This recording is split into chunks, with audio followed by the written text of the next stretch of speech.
All right, we're rolling sound. And I'm about to Officially. So, Naya, you were talking... Wait, now you're leaving. And she's out. She was going to finish this story and now we're off. So, I am here in Acadia Brazilian Jiu-Jitsu. Founded when? September 2012. September 2012. Yep. And I'm here with Kris Douglas, owner and head instructor. Yep. There we go. So, we were talking a bit offline about this. I came in here a little over a year ago. I'd grown up here. I was telling Naya here that I grew up here in Maine, near Ellsworth. And my mom called me one day and said, you know what, son, there's a Brazilian Jiu-Jitsu school in Ellsworth now. So when I came up, I had to look into it and see what the deal was. So what's the nearest school to this? The nearest school is in Brewer, which is like on your way to Bangor. Yeah. And they originally were a Gracie Baja school. And I think they are no longer affiliated with Gracie Baja. So they're called Titan Athletics. Okay. And they're really good friends of ours. Eduardo Benjamin is the head instructor, black belt there. And I think he has 2 or 3 other black belt instructors there. A guy named Max Striffel, Miguel Torres, not the super famous. Not the super famous MMA Miguel Torres. People always get that because sometimes Miguel comes and teaches classes, and we'll post it on Facebook like, "Hey, come tonight for Miguel Torres," and people lose their minds like, "What? UFC fight? No, he's just as cool, but it's not him." That's like his middle name in there, like Michael B. Jordan. Yeah, exactly. Yeah. But we've been buddies with him since day one. When Nick, who was my original head instructor, when he opened the gym originally, we linked up with those guys right away, and we've done seminars up there, and they've come down here, and I think Naya went up to her first class last week to train with them, and so we have a pretty cool camaraderie with those guys. That's awesome. Yeah, for sure. So they're probably 35, 45 minutes away from here. Yeah. So what got you into jiu-jitsu? And I'll work through the room. Yeah, what got me into jiu-jitsu was... and one thing, are you originally from Maine? Are you originally from this area? Well, I was originally born in Florida, in Clearwater, Florida. I spent a lot of time growing up in Melbourne. I actually lived in Orlando for a little bit when I was after high school. But all of my friends, high school friends, are all from here. Okay. So this is my home. I got into jiu-jitsu through one of my best friends, Aaron Sprague, who's also an instructor here. He was a black belt at a karate school here in Ellsworth, Tracy's Karate. And he basically just wanted to kind of expand his game, and he kind of knew about BJJ. I really knew nothing about it. I had no clue what BJJ was. And, I'd watch some UFC here and there. And Aaron would always try to get me to go to karate classes. And I'm like, it's not really for me. I don't think I want to do karate. And he just, year after year, he just pressure me. And then he got his black belt. And it was almost too late.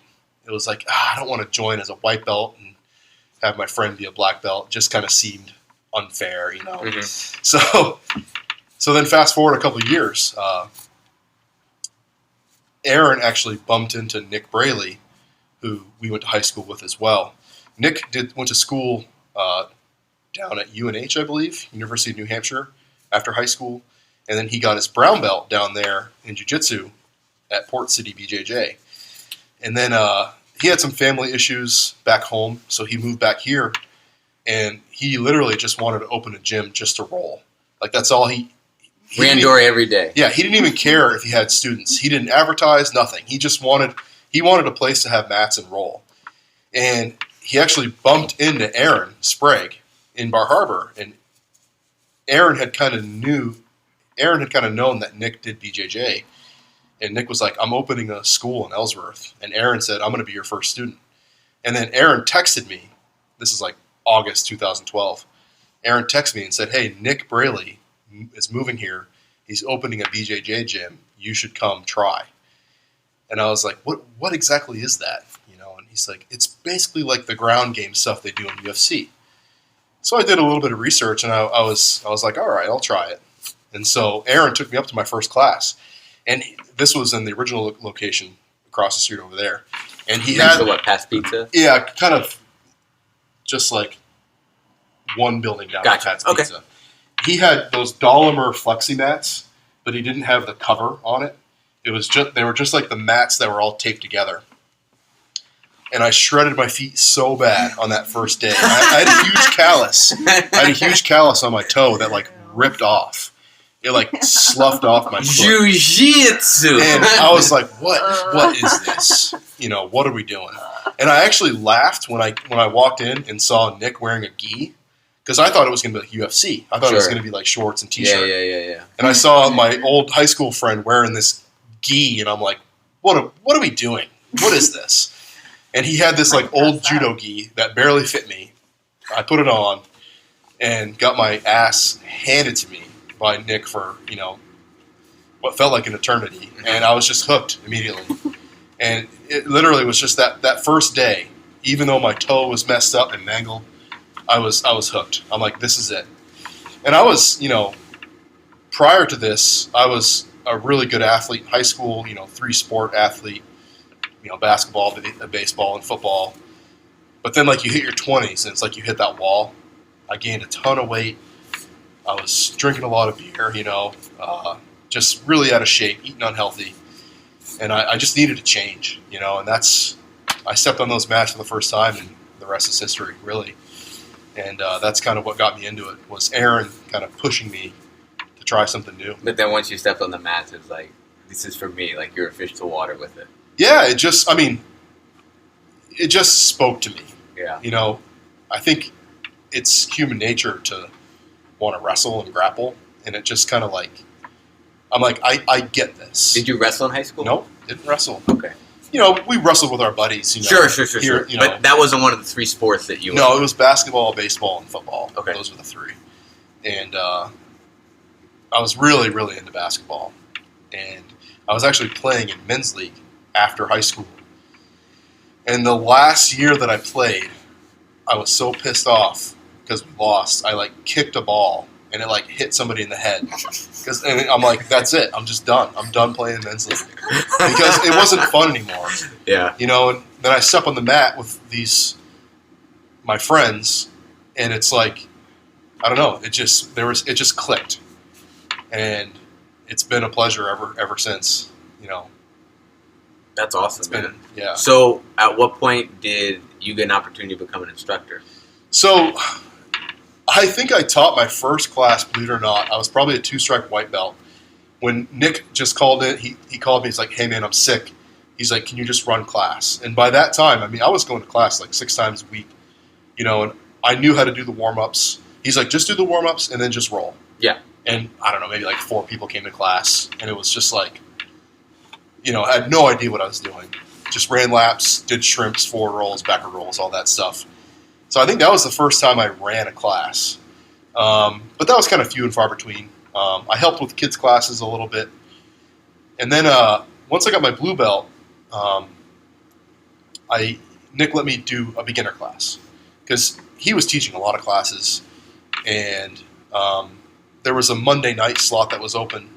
And basically I said, hey, do you want me to do just like a beginner class? Just do warm-ups and just roll, almost like an open mat. Yeah. He's like, yeah, let's do that. And so I got a lot of experience doing that. And then I kind of took over for kids class, and that's when it really started to take off. Being able to teach kids it's a very interesting thing. You were just talking about them earlier about the sniffling. Yeah. I've gone through a lot of different waves with the kids. I used to be really strict. Yeah. And I used to be really what's wrong with you? You can't get that omoplata? Why can't you do that?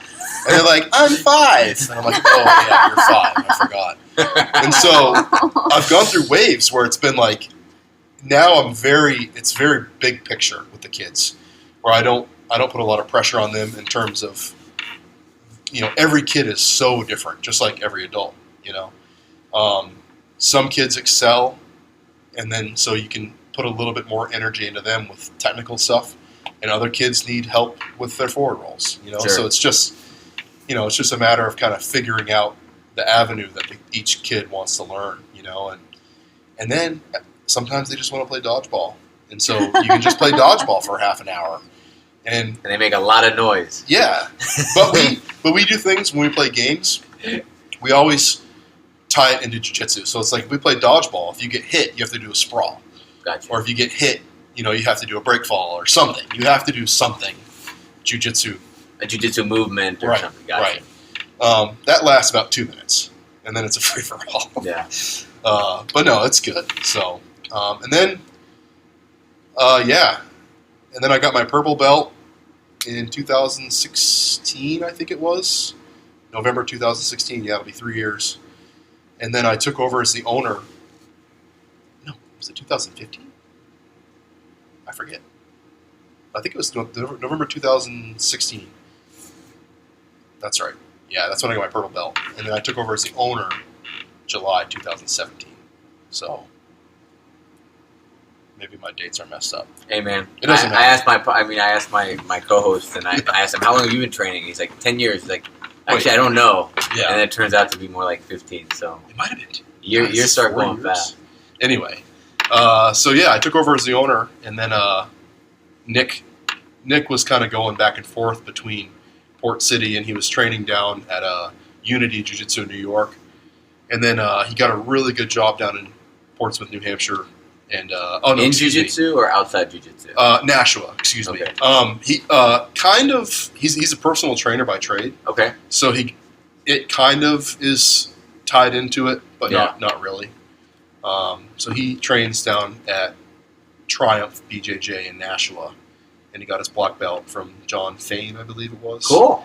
And so he actually just came up a couple months ago and did a class here, and so That's awesome. Yep. So I stay in touch with Nick, you know, on a weekly basis. You know, we'll text each other back and forth. Yeah, for sure. But well, these guys have been super quiet. I feel Yeah. like you guys are like sitting here like really polite, good little students. It's just Kris amazing. is a good storyteller. Well, that's the idea. Everyone's got a story. You were telling us, Naya, that is, how long you been training now? Like 2 months. 2 months. Yeah. A 2-month white belt. Yeah, I'm the kid that needed help with the forward. When you said that, I was like, Yeah. oh, that's me. Kris literally sat me down and explained how to do a somersault for like 10 minutes. Well, that's part of it. Yeah, I've been here for 2 months. And how do you like it? I love it. I get killed every single day, but I love it. Yeah, I keep coming back. that's So, the idea. You got the itch. yeah. It's weird. It's a weird. At least for me, it was. I was telling him, like, by the time I came up here, I think I was a 2-stripe white belt, and I was already super addicted to it, you know, and just trying to learn as much as I can. I mean, I was at work today, and I got out of work an hour and 20 minutes late, and I got out of work at the time when class started, and I was in Bangor, and all I could think about was getting to the gym. Literally, all I could think about was like, how am I gonna drive like a maniac? Are you at your desk practicing Ezekiel grips or something yet? Like in that part where you're like, how do I do No, this? but I do have a journal where I write everything. I have a BJJ class. journal. Every day I And write what I did. Yeah, I do that when I'm on the phone with my clients. That's awesome. And what do you do, Yeah. if you don't mind me asking? I'm a Child Protective Services caseworker. Oh, right on. Yeah. Now, are you full-time jiu-jitsu, or you are full-time jiu-jitsu? Yep.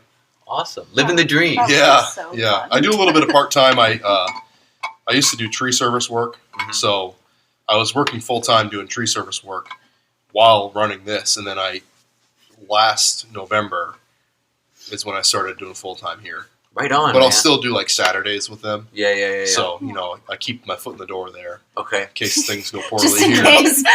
Yeah. Keep your day job. Yeah, That's awesome. So, Mr. Wrestler, Yeah.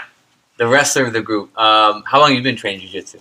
I started. I've been a little off and on. I'm in the National Guard, so I've been off training. Okay. I went to basic, but I guess I started last summer, and I picked up again. So I guess a total of like five months. 5 months. Something And like how that. did you first hear about jiu-jitsu? I knew Nick actually when he started the gym. I knew it was around because he worked out at like the local CrossFit gym Yeah. in the area, and I met him there. Was And, that Downeast Is that the Downeast one? Yeah, Acadia, CrossFit. Yeah, okay. Acadia, CrossFit Acadia. Yeah. Yeah, and he worked out there, and I knew I was going to do it as soon as high school wrestling ended. That was kind of my plan, because I just miss it. You need The that. grappling? Yeah, I need that, expend some energy at the end of the day. Now, are you? I mean, this is a gi class. Do you have a preference between gi and no gi? Yeah, no, I like no gi. You like no gi? Yeah. What about you? Do you have a preference, Nye? I like each of them for different things. So I like the gi because it feels easier because I have things that I can hold on to, and it physically feels easier. Like that small amount of padding between me and that person literally feels like I'm getting less impact when they're crushing me. So from like almost like a protect, not like a hygienic thing like you is. No, I don't care about that. Yeah. It feels like it lessens the impact just a little bit. Like I come home with less bruises after a gi class than after a no gi class. But I like. Have you ever had people trying to pass your guard and they instead of grabbing the material, they just grab your whole skin? Oh, there's not much, not really. Okay. But I like no gi because it feels more realistic, like for what I would need to do in the real world, kind of, and I feel like it's more life skill. So are you like training. okay? So for you guys, well, actually, before I ask that, what do you find? Is it more gi or no gi right now? I love them. I love them both equally. I do more gi, but yeah, I like them both equally, and kind of for the same reasons. Obviously, no gi's fast. Yeah. You better have good timing. It's fast. Whereas gi, it kind of levels the playing field a little bit more. You can have somebody. I'm a big person, so I can have somebody who's smaller. And if it's gi, it's a little bit more even because, if they have good grips, and whereas no gi, it's like, obviously there's different grips. So I feel like it's a little bit more of an unfair advantage in gi, I think, being a little bit bigger for me on my side. Now, did you guys, what I was going to say is, was self-defense, did that play any role in your decision? Yeah, absolutely. I mean, that was like the number one motivator Okay. for starting it. I started kickboxing in college, and I went to this gym, and I feel like I didn't learn anything. I feel like I didn't come out of it with any skills whatsoever. And so I just stopped doing it. And that was my freshman year of college. So now 4 years later, I just moved here a couple months ago, and I'm a yoga teacher, and I couldn't find a yoga studio here that really fit. Mm-hmm. So I was like, well, I could try kickboxing again. And they had 2 kickboxing MMA classes on the schedule. So I initially signed up and said, I'm only going to those. Like, there's no way in hell I'm doing a sport where a bunch of men get to climb on top of me and try to kill me. Particularly a bunch of men I don't know, and I was just like, no, thank you. But I can't, I literally came to one kickboxing class, and they bullied me into going to the no-gi class the next day. That sounds right. Yeah, it was Rick's Wednesday kickboxing, and they were like, so you're going to go to no-gi tomorrow, right? And I cried the whole time. I was a mess. So you had some anxiety with that whole? Oh, yeah. I literally, I think you were there, right? You remember? I was a wreck. Yeah, probably. I think we all were on our first class. It was like every time I had to tap out, I lost it. I was like, oh man, if this was the real world, I'd be dead right now. Oh yeah. So I think Joe Rogan has one of those comments where he's like, that's the thing about jiu-jitsu is when you tap out, deep in your mind, I'd be dead. I just lost in the wild, survival of the fittest, right? I lost. And so that was going through my head a lot for the first couple of classes, but I don't know, for some reason I came back the next day. Yeah. And I really love it. That's awesome. Yeah, I don't cry anymore in class most of the time. That's an improvement. That's awesome. Yeah. That's awesome. What about you as a wrestler? As a wrestler, did you have any this is cool from a self-defense point of view, or I want to be able... you're also in the National Guard too, so... Yeah. It's just a byproduct of it, I guess. It's kind of like a second thought. I like the sport. I've always been a big MMA fan, and I don't think I'd ever try MMA or anything like that, but I like martial arts, I actually did karate with Aaron, who he was talking about earlier, when I was a kid. He was one of the instructors at Tracy's. Aww. And that was fun. I really like the people here also. Like, it's awesome being around, working out with people. Yeah. That are all kind of, they're in like different points, but everyone's going towards the same goal. Just getting better at something, the same thing.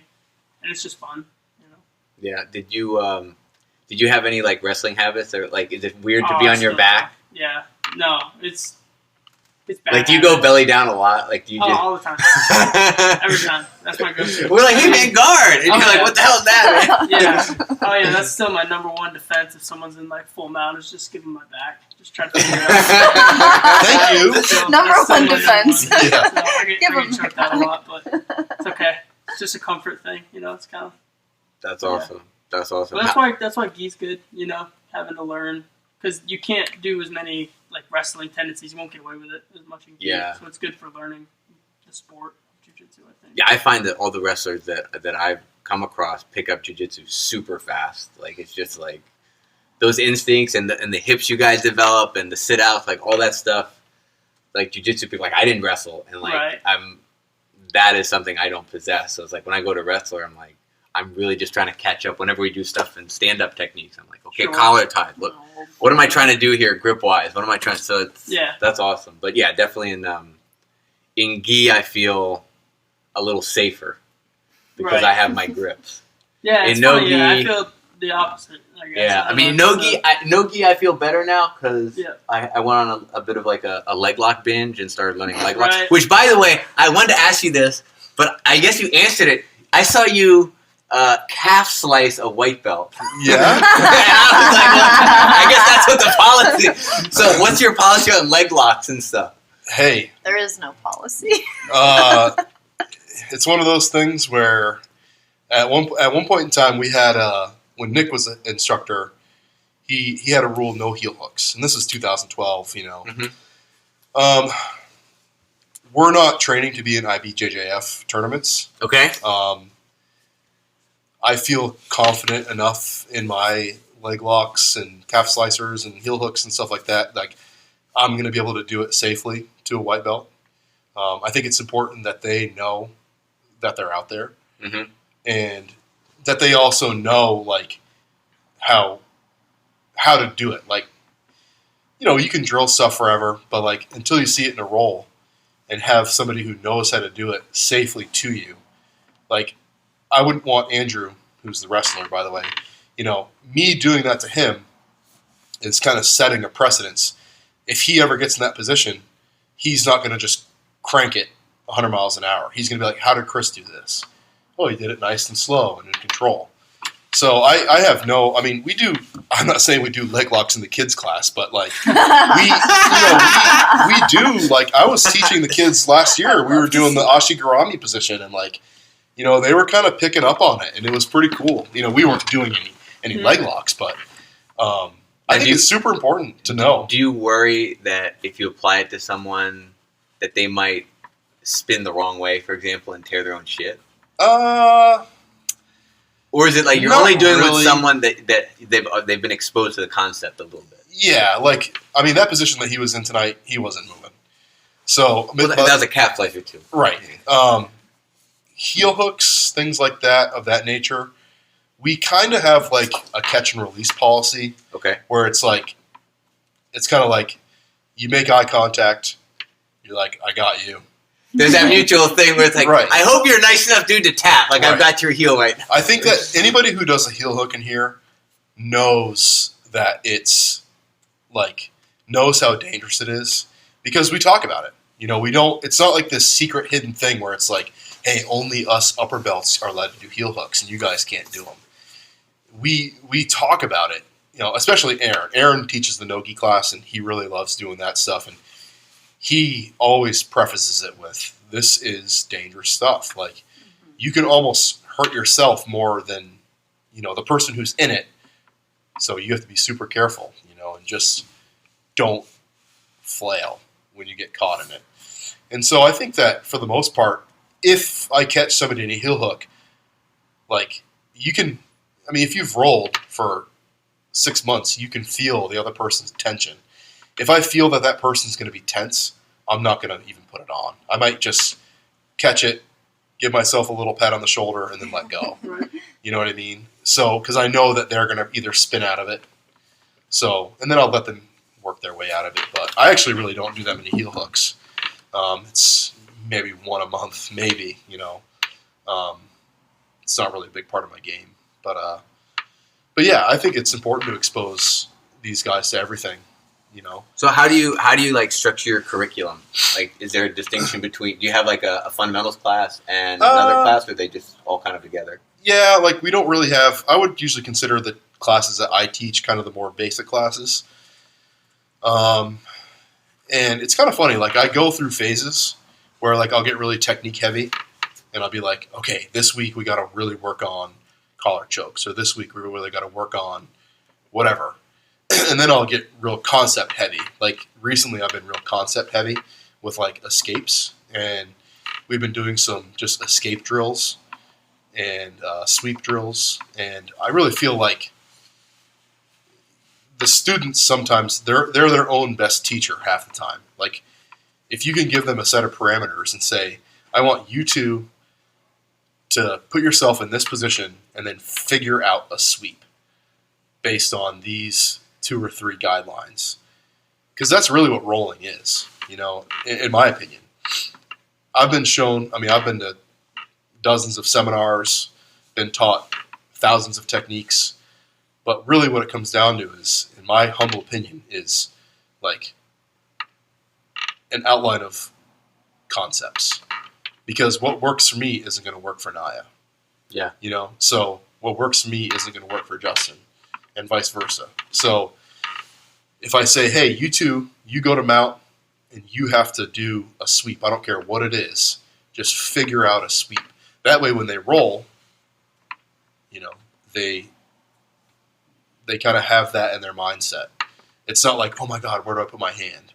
Or where do I put my foot? Or where do I, so. Well, I saw you walking Naya through, at the end of class, walking through just like an open guard sweep. You got both, you got handlebar grips, you got feet on the hips. Right. What are some basic principles here? And it's like, okay, we got a post, you got a base, you got a Right. grip, take away a post, kick out the base, Yep. and you can create a sweep. So that was pretty cool. I hadn't seen it. I hadn't seen someone just approach it just from a conceptual point of view, where it's just like, what do you need to do a sweep? Now invent one. Right. Yeah.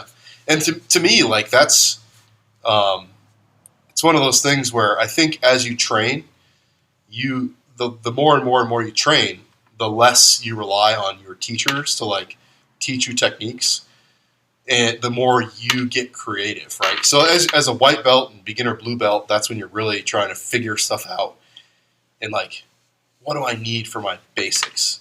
And then as you start to get deeper into your purple belt, and then as you go beyond that, I believe that's when it becomes your art. And like,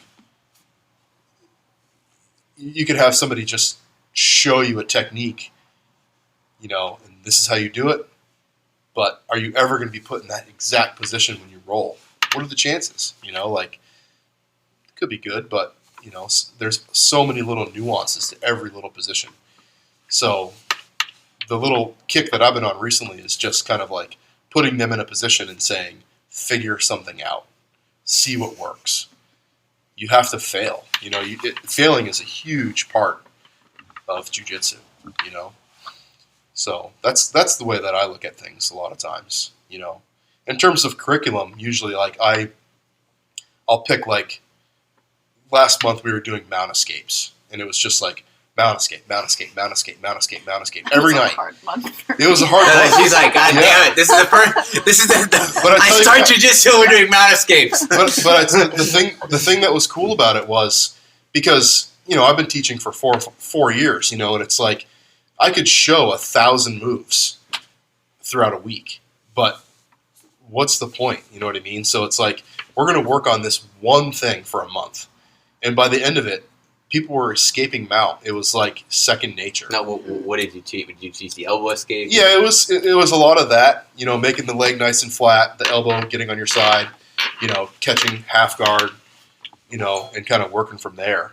And then we worked on some UPA, Okay. The bridge and roll. So a lot of like low mount. We were doing a lot of low mount. So we were doing both. It was like this is how to keep your mount, like in really good low mount, feet So mount together. retention. So you're teaching mount retention in addition to Right. the mount escape. Yep, and they So were top kind and of bottom. working together. Yeah. You know, and it was good. And by the end of it, you know, I was seeing all the students, white belts, blue belts, purple belts, all of them, who were like picking it up, and it was like, you guys, that method worked. Like just plowing through that month of mount escapes, you know. And now we're kind of working on sweeps. Gotcha. So it's like sweeps from everywhere. Now, do you guys concur with this? Yeah. I feel like as treacherous as that month was, and Justin remembers, I think we were partners on the first day, and he was so afraid of squishing me.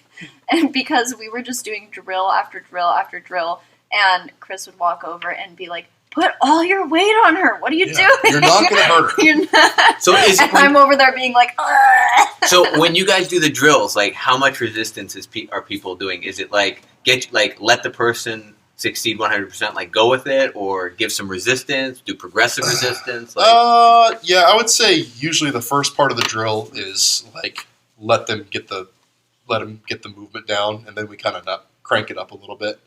and I saw you did situational sparring too, where you Yeah. like start in a position and Yep. you Yep. sweep, reset, that sort of thing. Yep. So, yeah, and we were actually doing situational rolling where it was like we would do 10-minute rounds, and it was Oh, crap. one person goes to mount. If the person on top gets a submission, you just stay in mount. If the person on bottom sweeps or escapes, you just go back to mount. And we did that 10-minute rounds like that. And that it really cemented in like what we were doing, because everybody has their A game. You know, like what's your A game? Oh, I still don't think I have an A game. Okay. Like, I've been doing this for just under 2 years, and Right. somebody asked me that, like, well, what do you like to do? I'm like, man, I'm still trying to figure out what I like to do. Right. But Maybe you're just very diverse. yeah, That's your A game. yeah, Your but yeah. So I don't know. I What know about as you, a Justin? school. Do you have an so- A game right now? I'm still new, but I feel most comfortable in side control. So my thing is try to get to side control and stay in a controlling position. So What about you, Andrew? I don't have any kind of game. Just wrestle, man. I feel Just ya. scrap, bro. I feel ya. Just scrap. B game or a C game. I just survive. Yeah. Do you guys find as white? So the thing I find interesting is already just not even 2 years in, I already have a hard time remembering how my thought process as a white belt, because it was so much survival, like being in paired positions and getting better. Like, what position do you guys find yourself in the most as a white belt? Is it like side control bottom? Because that's what I did. Like I started, like the thing I wanted to say is like I started in side control bottom. That was my thing. Right. Like I'd always be in side control bottom. They passed my guard, Yes. and it sucked. But that was the first thing I would say humbly that I got kind of good at was how do I get out of side control bottom? Because that's what I was constantly in. I was like, well, shit, this guy's like Right. putting his shoulder in my face, and this sucks. So how do I get my frames? How do I start like getting a knee in and so forth? So like, what position do you guys find yourself in right now? I just always getting my guard passed. Getting your And then guard kind back. of being able, I can collect. I mean, I wouldn't say I do it well, but I can get my guard back. But then it's like almost like it's immediately being passed. Yeah. I guess so. It's always in, like you said, side control. I feel like it's where I end up Okay. a lot or now. Where are you, Justin? I feel like as a white belt, I still end up in that bottom side control or in a mount position, in bottom. So the month of mount escapes was crucial for me. And they kept me You're like, from- finally, I want to listen to this. Yeah. Well, they kept me from the general beginning where you're just trying to press everybody off you. Yeah. So I spent a long time just trying to muscle people off me. So And you got tired really fast. extremely fast. The first month of class was hard for sure. And how long? I didn't get. How long have you been training? This is about my fourth month, probably. Fourth month. And you're addicted, or were you? I've been coming pretty often. I spent the last month with a little bit of a knee injury, so I've been out a little while. But Yeah. I come probably 3 days a week or so. That's a awesome. couple days a week. That's awesome. What about you, Naya? What position do you find yourself in the most? Tapping. Tapping out. Hey, that's how you get a submission. That's the best 100% success rate for getting out of a submission. The old double tap. I think it's my least favorite and also most frequently, but I'm so often in side control bottom. Control bottom. And my ribs are like permanently messed up from it. You can hear it in the room every time someone gets there on me because I'm always like, ugh, and I make these just like disgusting defeated sounds. It's like, oh, now it's inside control bottom again. Now, how many other females train at the gym roughly, regularly? Well, I only go to the evening classes. I think there's a couple girls in the 6 a.m.s who I don't know. Yeah. And Stephanie just left, but there's Casey. Oh, I miss Stephanie. Yeah. Casey, there's another girl, Amanda. She'll start coming back. See, I don't know any of those girls. Yeah. I just know Sandy and then the 12-year-old girl. Actually, Micah, she's she's 14. 14. She just had a birthday. Yeah. I think we have like half a dozen or so. Yeah. I just haven't met a lot There's of a them. couple. There was a new girl, and there's the 2 new girls for kickboxing. Yes. That Molly and little Molly. There's another one. She's who a came last night. badass. Kate. Yes. Yes. Yep. So. Yeah, I do feel like that month was really effective for me though because The Mount Escape month. Yes, because I find myself like in a bottom position so frequently, and even if they're not in mount, just like kind of having a general, like a conceptual idea of like how to protect myself or how to get out from a bottom position, was really helpful for me. And you said it to me, like at the very beginning, you said, at some point, someone, like in a couple months from now, someone newer than you is going to walk in, and you're going to notice it. Yeah. And I had a moment or two like that, and it definitely like fluffed my ego a little bit. I was It's like, scary, oh, right? like I'm can... not like, wow, I actually have learned a couple things. Yeah, but it's scary. Like you can rip you're like, God, I can rip their arm off if I want. Well, I don't know about that. Well, no, no, but seriously, like you like if you go with someone, like they do movements, like they don't. It's weird. It's like you can just start moving their body parts around doing jiu-jitsu, and they have no idea what it's leading to. They're like, oh, I'm just going to do this, and next thing you know, you got your arm around their neck. Exactly. They're just like, oh, this is weird. You're moving my arms, like, and all of a sudden you're choking them. Yeah, that's cool. I think that's a big reason why I got addicted. Not because like I'm trying to choke everybody out that I meet, but just like when I guess sweeping is a good. If the first time I swept someone, and they're like probably a little bigger, like that light goes off where it's like, wait a minute, there's something more here. Like this isn't just I'm not arm wrestling the guy here, right? Like I'm actually like doing something. Yes. So I actually wrote a couple questions. We don't have to go through these. Like we can go through these fast or slow, whatever you want. That I was thinking of. We covered some of them, but I'm just kind of curious about this kind of stuff. So the first is belt promotions. How do you guys like? That's probably coming up for you guys. It's coming up for us in December 9th. It's etched in my mind down in Orlando. But like, how do you guys? Yeah, so I think it's important to say that because I don't think we said it before, but we're officially affiliated with Mass BJJ Arlington. They're a really big school down on the outskirts of Boston. And so our head instructor is Mike Pellegrino. He's a 3rd degree black belt under Roberto Maya from the Boston BJJ family. And so Mike actually, he's the one that promotes. I'm a 4th degree or 4th stripe purple belt. So I got all my stripes from him. I got my purple belt from Nick, but I've gotten all of my promotions since from Mike. Okay. And so I'm allowed to promote up to a 4-stripe white belt. Gotcha. Until I'm a brown belt, and then I think I can do blue belt. Okay. And stripe up blue belt.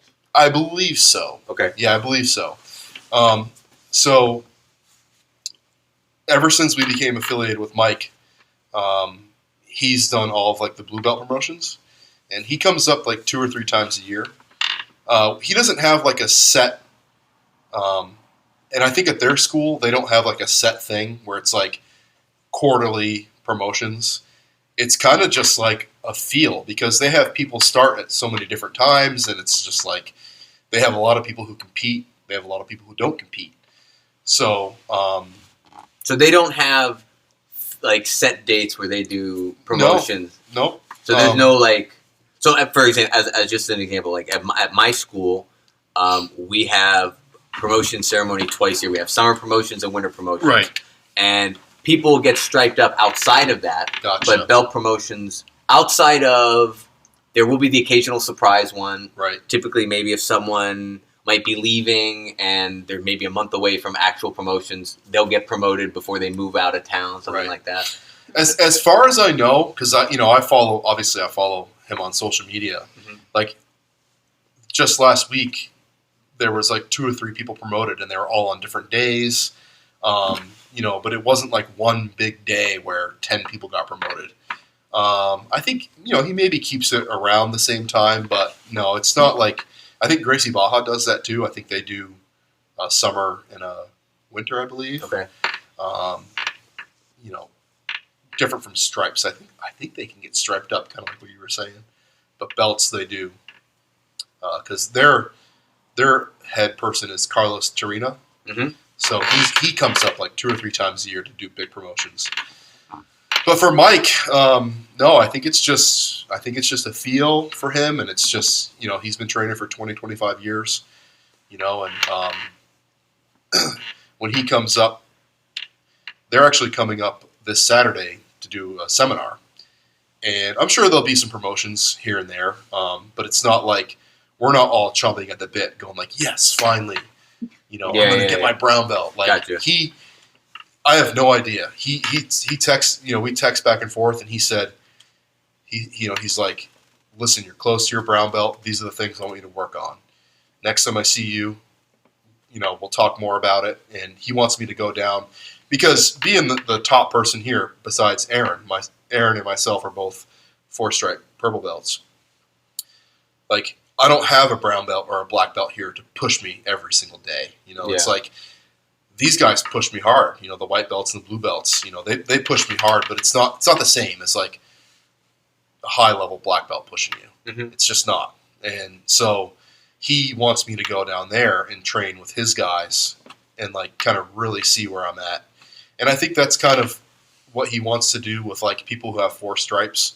Like as you get into the higher belts, the purples and the browns. And go visit his academy. Right. Yeah. Because I was thinking, like, is he going to come up here and you're like, hey man, roll with this guy, roll with this guy, roll with this gal. Yeah. This is what I think. Tell me what you think, kind of thing, Yep. Yeah. I actually went down there in April last year, this spring, and got some really good rolls in. He's got some tough guys down there, and so he wants me to do that again. I think in December after the seminar, and just kind of get a feel, or who knows, he might surprise me with a brown belt. I don't know. Probably not though. Well, that would be exciting. I hope not. I don't want my brown belt. Not yet. Why do you not want your brown? You don't feel you I just feel like it's it's just one of those things. It's like I feel like I'm just getting into my purple. Even though I've had it for 3 years, it's like I don't know. It's kind of weird. It's a weird feeling. Interesting. So in the last episode, my partner in crime, Chris, like he's the most, like he's been training 15 years. I think he's a 4-stripe brown belt, and he's the most like self-deprecating guy. Like he's like, oh, white belts tap me out, man. Like I can maybe teach this stuff, but I can't. I'm like, dude. I asked him, like, you could defend yourself in this. She's like, really? Could I? Like, I don't know. I'm like, dude, you've been training for 15 years. You'll be fine. But I think it's interesting. It's like, I think we're always, like, super hard on ourselves. Yeah. Or at least not hard, but we have very high standards. Right. And everyone else could say, man, this guy's, like, more than deserving of whatever. Going to blue or going to purple, going to brown, etc. But it's like, man, you just, I think, especially when you roll with higher level guys, yeah. You get humbled so fast. You're like, totally. Wait a minute, man. There's no way. Yeah. You know what I mean? Yeah, There's absolutely no way. I think the thing also that Mike has really instilled in me is he's like, the goal is black belt.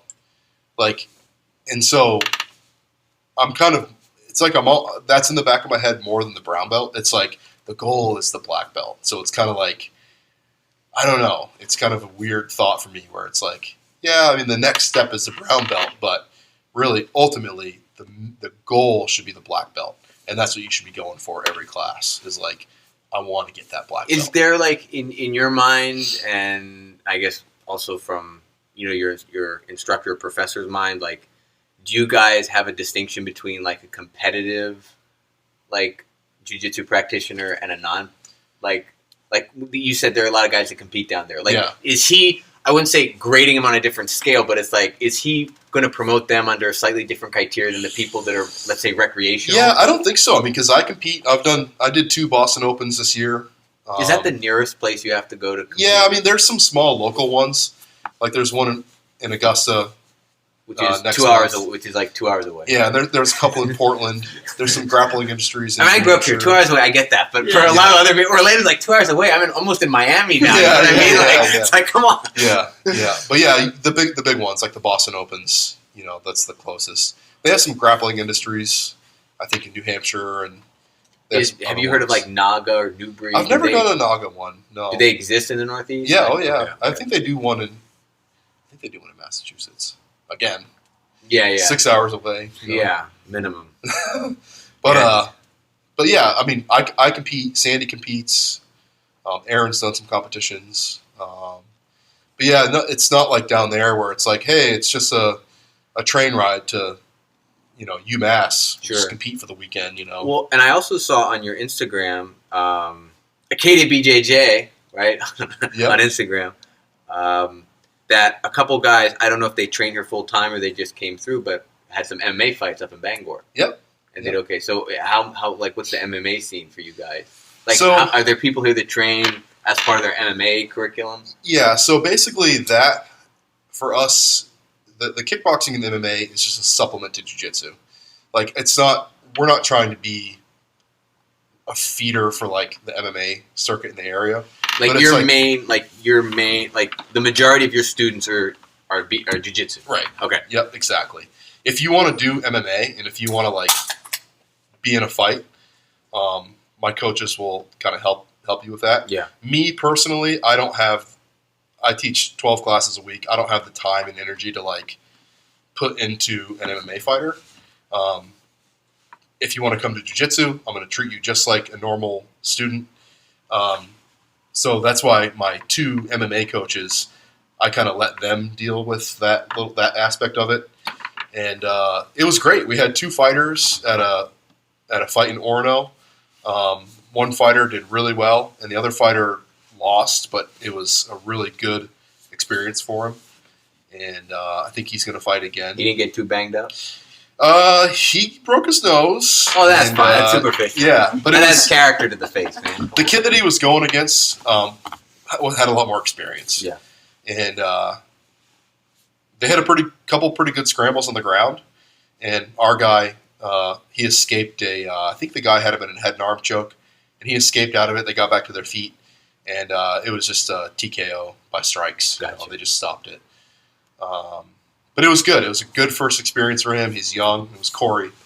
He's 20 years old, so it was a good experience for him. And I think he wants to fight again. So that's good. Yeah, that's awesome. Yeah. But mostly for you guys, it's jiu-jitsu here. Yeah, exactly. We're just a laid-back jiu-jitsu school. We work hard, and we put a lot of energy and effort into our classes and the kids program and stuff. And but that's our main focus. For sure. Yep.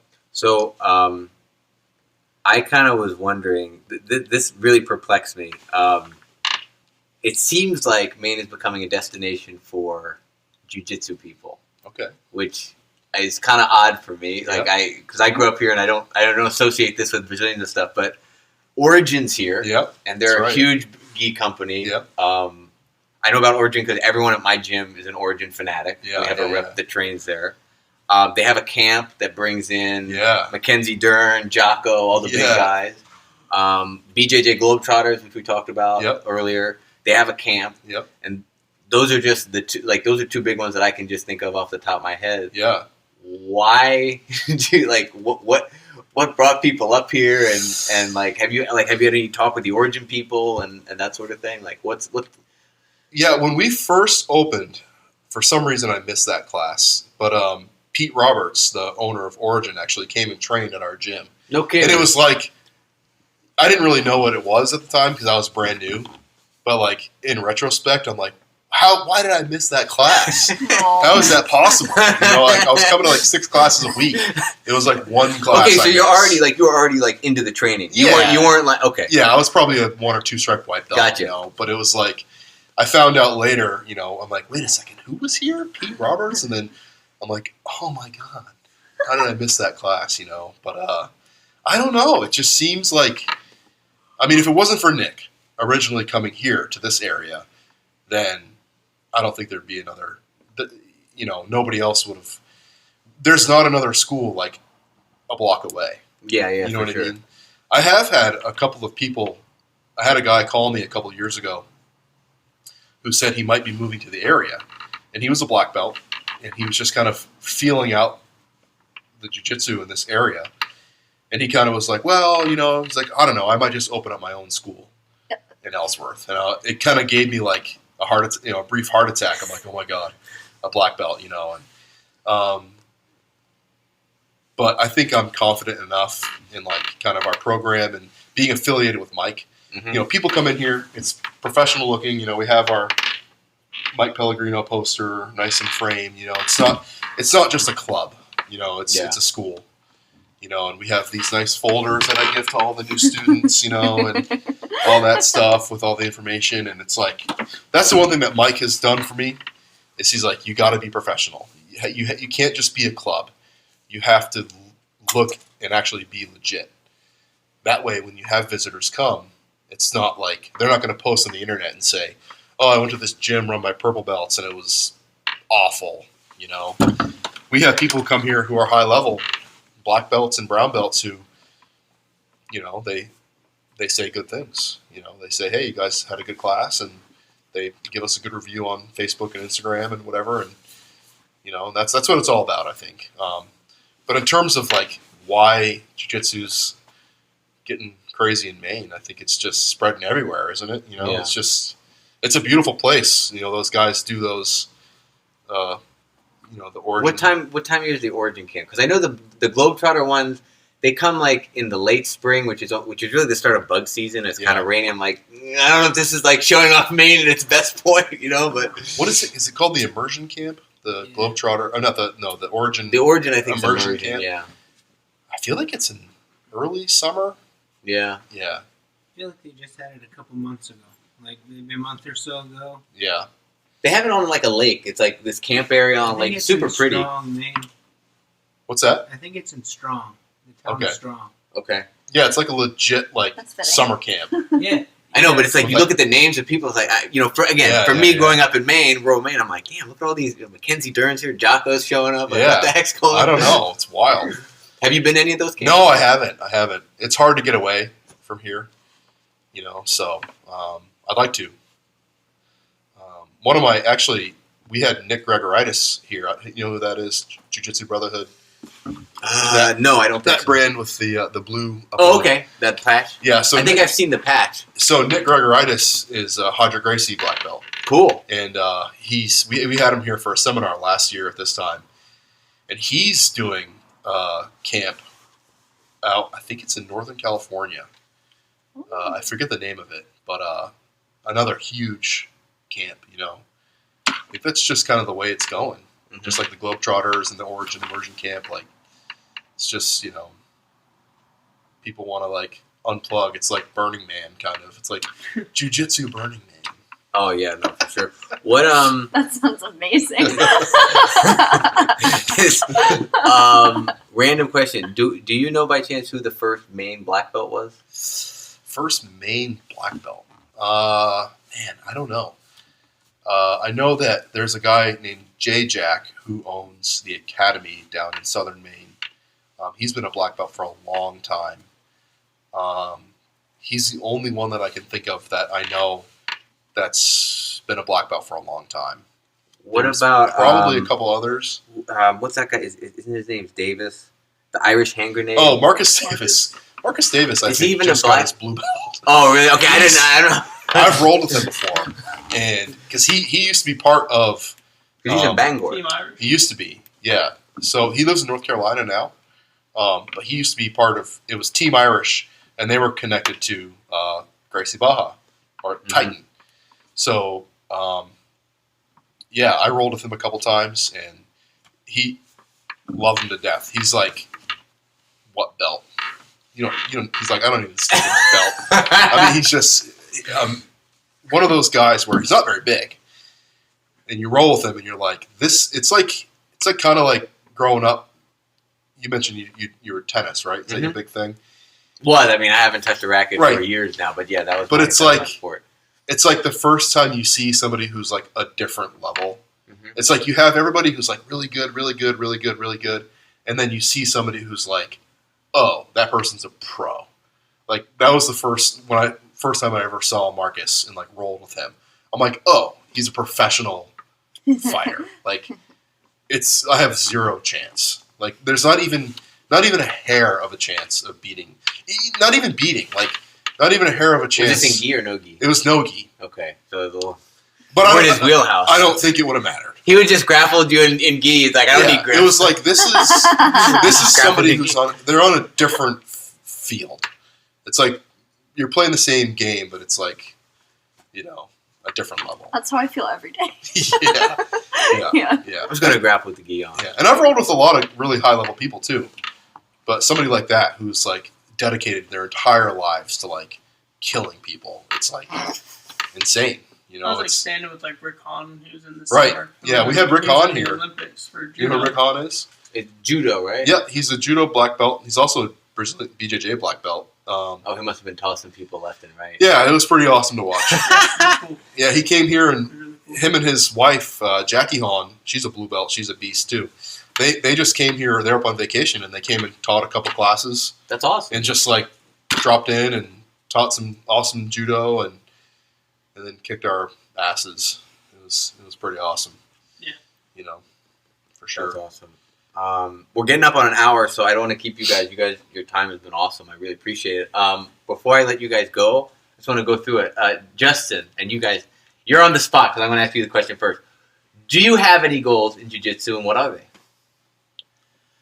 My jiu-jitsu goals are just to keep coming back and eventually get to that black belt and add a lot more years. So hundreds and hundreds and hundreds of more classes. There you go. What about you, Andrew? Yeah, I'd say the same. Just try to find a consistency, just get better. Okay. Miss Naya. That's a hard question. It can be whatever you want. Because I feel like right now my goal is to just stay afloat and to keep coming back. But I have thought. What's your goal for the next 6 months? How about that? Like frame it like a little. I don't know. That's like a really hard question. But I feel like a more like conceptual kind of like maybe one day goal would be I'd like to compete. Okay. I'd like to do a competition like one day, and that's like. Have you competed in another sport? Like I did tennis growing up. Yeah. Cool. Yeah, but that's that's nothing. Like. Well, like, yeah. Like we're very far away from one another. I actually wish I had done this earlier because there are a lot of times I wanted to wring the other guy's neck because I thought they were cheating and stuff. Off the net. So, yeah, in tennis, unless you're a pro at the highest level, you never have a referee. Yeah. So a lot of people will you're responsible for honor code. Like you call the lines fairly, but a lot of guys would do that. And you would just want to be like, I just want to kill you. Yeah. I did have. Oh, you said you did yoga. Yeah, I'm a yoga instructor. You got a huge advantage. Do you notice that in jiu-jitsu? I mean, not yet.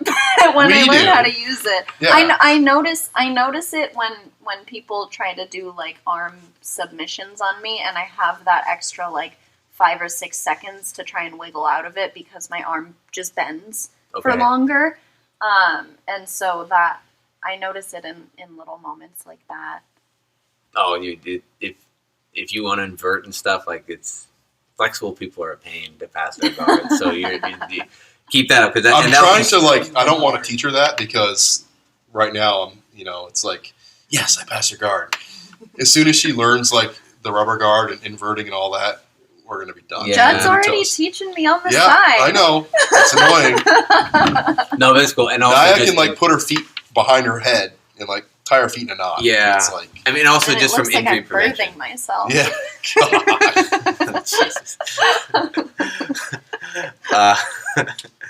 God. Yeah. Yeah, just that leave it visual. at that. Yeah, we'll leave it at that. It's a podcast. It's not, there's nobody. Next year I'll have a camera, then we can actually do the hand gestures and stuff. Yeah. Chris, goals. Goals. Hashtag Jiu-Jitsu goals, business goals. Anything, life goals. I don't I want to care. hear your life goals. My life goals. Well, Also my life black goals belt. are intertwined with this. I would say business goals. Like right now, because it is a business, and right now we have like 70-ish members. That's and, awesome, man. Mike really wants us to get up to 100. The main goal for this gym is to be able to. I'd love to be able to buy a piece of land and like build like a legit gym with showers and Oh, you know what I mean. man. Like but a women's room. yeah, like because right now we have one bathroom and one change room, and it's as we get more and more women in here, it's tough. They have we kind of have to take turns, and so the big goal, the big dream for the gym is to like buy a little chunk of land and like make like a real place, like a good facility with. Okay, so I'm going to make a request. All right. Take it under advisement. A sauna and a cold plunge, like an ice bath. Right Like, on. oh man, that's I would amazing. invest in that. Okay. Do a And GoFundMe on that. a whole row of those shiatsu massage chairs. Those like put the quarters in. I would hang out in the sauna all day. Yeah, some float tanks. Yep. Ooh, sensory deprivation Yep. tanks? So, Hell yeah. That's goals for the business. That's the big dream. The students deserve it. The ones that have been here through thick and thin. We have an awesome core group of people, and but it's like I need to break that over that hump. We need to get like 20 or 30 more students to really be able to financially dip into that. In terms of jiu-jitsu, my goal is to now, high level purple belt. It's just to like, I've been exploring a lot with other things. Like, I was doing that lockdown. Mhm. That's kind of new to me. Like, I've never really explored that. We have a blue belt who comes to the morning classes, Luke, and Luke is probably about your size, and he loves the lockdown. And so I started picking his brain. And that's the thing is like, the thing about jiu-jitsu is you don't have to be a black belt. You don't have to learn from black belts and brown belts. And like, I picked that up from a blue belt. Like, he was showing me how to do his lockdown stuff. And since then, I've really been working on that and, getting into that, all the Eddie Bravo stuff and doing the, the electric chair sweep and all Yeah. that. Like, so for me, it's just, this is where I come to have fun. And like, as long as my goal is to like keep learning and keep having fun, I feel like the gym is going to be successful. And so that's kind of where I'm keeping that. So yeah, those are my goals. That's awesome, man.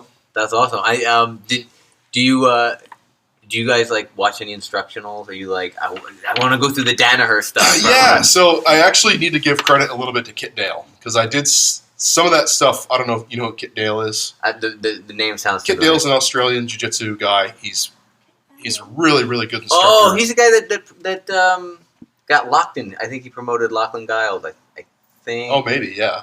But no, I remember hearing. I don't know about that, but I do remember hearing an interview with Craig Jones, another guy who was saying he's like he's like an idol over there. Like he's super famous. So Kit Dale has a couple of videos where he kind of talks about conceptual stuff, and so it's like I do have some of the Danaher videos, and it's like you can get into that stuff, but it's like there's so much other stuff to focus on too, where it's like especially with just learning basics like close guard and learning how to shrimp correctly and do forward rolls and backward rolls. I mean, you can do that stuff forever. Invisible jiu-jitsu, right? Exactly. I do look at instructionals from time to time, but usually it's just to get like ideas. Yeah, it's not like okay, I need to copy this guy's move because I don't teach anything that I don't know. Like, I'll never teach anything here where I'm like, hey, guys, I just saw this video on YouTube. Let's practice it. That wouldn't be authentic of me.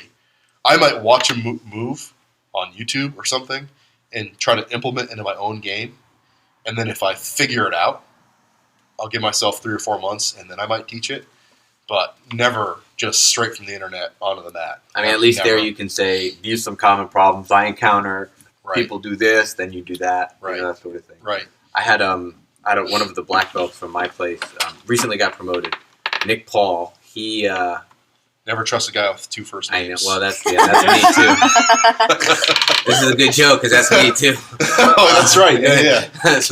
But Nick Paul, his philosophy is very, I wouldn't say unique, but it's very consistent. He's a big believer that Jiu-Jitsu is a set of positions where in each position there are only a few things that someone can do. So it's like as long as you kind of funnel people into those positions that you want to work and you just know these are the 2 or 3 things that they're going to do, you just anticipate and you counter that. And that's his whole game. Right. And he plays Z-guard a lot, and we call it the Nick Paul sweep, Yeah. So he'll get you, and he's going to either catch you but you're going to get a chin strap, or he's going to get an overhook, and you're going to get swept, and it's just that's his thing. Yeah. But that's how he reduces it to that, and he also says what you said earlier, which is you can't expect to remember all the techniques. What you need to understand is kind of the concept, Right. and then maybe you're remembering it subconsciously, but it's conceptually why you're doing the technique in that role live. Yeah. So Yeah, like my goal, big picture, is to like be able to like be so well rounded that you can put me in any position, and that's what I want for my students too. Like I want them to be able to be put in any position and be able to deal with it. Mhm. And then you can get into the specialist stuff like, hey, what do you like? Let's work on that too. But the general thing is like, hey, let's put everybody in as many positions as we can, and then kind of go from there. And that's kind of like, that's how I like to roll. I like to be put into every position and try to figure my way out of it. okay, Yeah. And I think that's the best way to learn too. no, absolutely, I agree.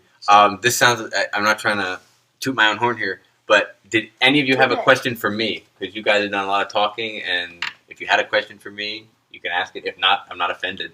Anyone have a question? Well, I asked you Well, what how did you guys meet? Like, what is your connection? My connection is my mom told me there's a jiu-jitsu studio in Ellsworth. Oh, yeah, you said I said jiu-jitsu that. studio. I think that's how she called it. Oh. A jiu-jitsu gym. And the next time I came up, I dropped by. I think I called you ahead of time. I was like, hey, man, I trained down here in Orlando. What's the deal? Do you guys have drop-ins and stuff? And I came in. And it was a pretty good class. Actually, it was you, Aaron, and Greg were all there. Oh, yeah. Plus, I think 2 or 3 blue belts and 4 or 5 white belts. Yeah. And you guys, I think, did like 8-minute rounds. And I was like, oh, man, I can't quit because of my cardio, man. My coach would kill me. Like, I just got to keep going. 8-minute rounds. I'm trying to think back. Oh, it was fun. It was like 45 minutes in the class. There's another 45 minutes. You're like, let's just roll. Yeah. And I got to roll with all you guys. I got blown out the shit out of, but it was a lot of fun. Yeah, good. And it was actually the first time my dad actually saw jiu-jitsu. That's right. He knew I did it. He thought it was cool that I did it, but he had no concept of what it was. Yeah.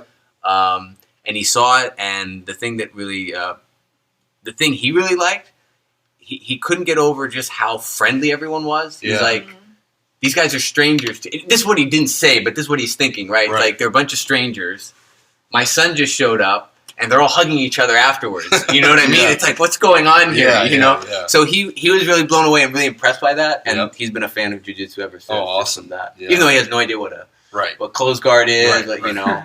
Like, I was watching the Damian Maya Ben Askren thing live, because that was in the morning. Yep. And my dad, was watching, and he was like, is this good? Is this bad? Like, what, you know what I mean? Like, what is this? He's asleep. Is that good? So he figured that part out. Yeah. So that's how we met. And I was hoping to train 2 or 3 times, but I literally I cracked my ribs like 2 days before I came up. So I'm on the IR for a couple. I'll probably start in a week. I'll probably get back to drilling and stuff. So Have you ever competed? I competed once. I don't have any interest in competing per se because I played tennis my whole life and I got that sort of competition bug out of me. I'm highly competitive, but I don't need to compete. I did do it. So there's an organization. They might actually come up to Boston. It's called Tap Cancer Out. Oh, yeah. Yeah, So- TCO, yeah. Yeah. Oh, So that's they're an cool. awesome. They're an awesome awesome organization. They run great tournaments, and they're actually a little more affordable compared to an IBJJF tournament. Yeah. So it was a good cause, and I was a 4-stripe white belt. So I kind of wanted to give myself my own little blue belt test and say, how do I do against other, people that are strangers, that are, that are going to go hard, that don't know me, I don't know them, and how I did in that situation. So that was cool, and I have to say I did get gold in my in my category, and I got silver in absolute, so that was cool. Awesome. So it was, but that I might do it again, but that's kind of where I am with competition. I found that the more and more, the higher ranking, and the more I compete. Like when I first competed, it's like you have nothing to lose. Like my first competition as a white belt, I got double gold as well. And then when I first got my blue belt, same thing. I just like breezed through all these people. And then I took a couple years off and I got my purple belt. And I was like, I'll try to compete again. And it was like, holy crap. Yeah. Something happened. Like no longer are we in the beginner. Well, and there's also a big difference between a local tournament and you doing the Boston Open. Right. You know what I mean? Like it's going to attract more people, and it's just a bigger pond. Yeah. But totally.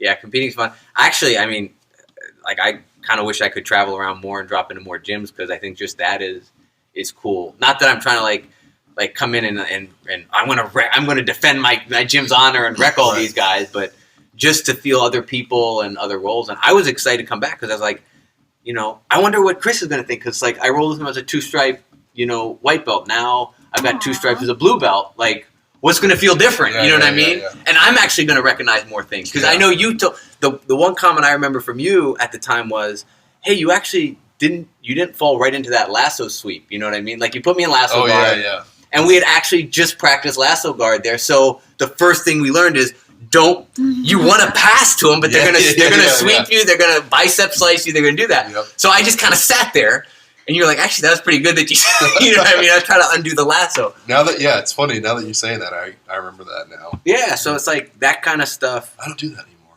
You don't do. I need to get back to lasso. You killed it. You killed my spirit. You killed my leg lasso spirit. So yeah, it was. So just coming up and being able to roll with you guys, especially after an extended period where you haven't seen the person day in and day out, it's kind of a cool barometer for progress. Yeah, for sure. So next time I'll be healed up and I'll come in chomping at the bit. Okay, good. Yeah. I have this move where I go to knee on belly and I grab your lapels and break your ribs. Oh, there we go. We do that in. That's where I'm at. No, we do that in. That's the big thing in around promotions. Is at my school we do a Shark Tank. We do. We Shark Tank the people up for their promotion. Nice. So and the one rule is you can't tap to pressure. Like you can tap to submission, but you can't tap to pressure, and you can't tap to you can't you can't burn out. Like you can't say I'm tired. Right. You know what I mean? Right. So, I think I tap to pressure more often than to submissions. Well, it takes a lot of time before you get used to the pressure. Yeah, the pressure thing. I mean, there are only a few guys at my gym that will really go dick mode with the knee on belly, but it was cool. You do 15 minutes, rotating. At least three people rotate in on you. Actually, no, take that away. It's 15 minutes.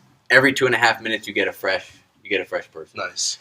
If the ratio, like last time when I got to be the shark, we were actually rotating every minute because there were only a couple guys up for blue belt. Right. And that was fun.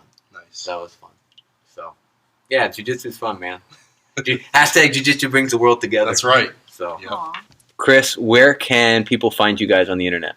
So you can find us at our website, which is acadiabjj.com. Pretty simple website. Has some pictures up there. It does have your schedule, though. Yep, has a schedule on there, and it has a way you can sign up for a free class,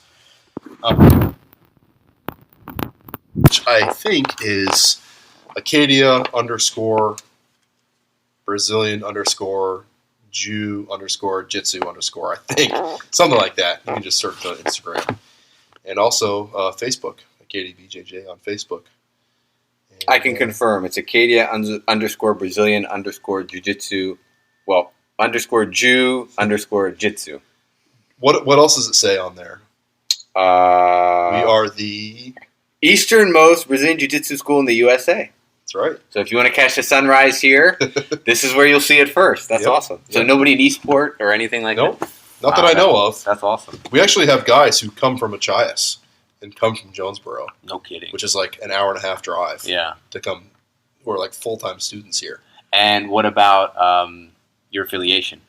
Yep. So we are affiliated with Mass BJJ Arlington under Professor Mike Pellegrino, who's a third-degree black belt under Roberto Maya of the Boston BJJ Network. Awesome. Yep. Right on. Any other shout-outs? Shout out to all my students. Without my students, we wouldn't be here. I wouldn't be able to run this gym, and really appreciate all of my students who, they're the ones that push me and make me want to make this place better. And without them, we wouldn't be here. So shout out to all my students. Right on, man. For sure. Well, listen, I appreciate the time. It's been a fun time, dude. Thank you. Likewise. I do feel like a fraud, though, because we didn't drink. Oh, no, that's okay. That's okay. We can have sober ones.